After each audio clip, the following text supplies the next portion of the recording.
Les travaillistes britanniques ont de quoi se réjouir. Ils viennent de décrocher des victoires très symboliques aux élections locales. Dans leur escarcelle à Londres, les conseils de Westminster aux mains des conservateurs depuis leur création en 1964. Si elle renforce son emprise dans la capitale, l'opposition obtient des gains plus limités en dehors de Londres. Les conservateurs, eux, sont en net recul, mais les scandales n'ont pas donné lieu à l'effondrement tant redouté. C'est la mi-mandat et ce sont certainement des résultats mitigés.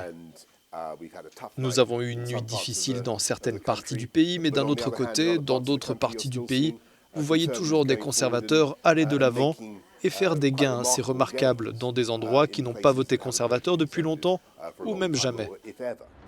Pour la première fois depuis les révélations des faits à la résidence du Premier ministre pendant les confinements, les électeurs avaient le pouvoir de sanctionner le gouvernement. Je pense que le gouvernement ne s'est pas très bien comporté et un certain nombre de membres du cabinet en particulier ne se sont pas très bien comportés du tout.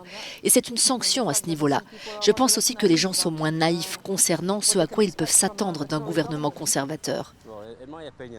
À mon avis, c'est une situation normale pour des élections partielles. Chaque gouvernement traverse une période difficile pendant ce scrutin. Mais évidemment, en ce moment, je pense que c'est pire à cause du manque de confiance qu'ont les gens dans le gouvernement.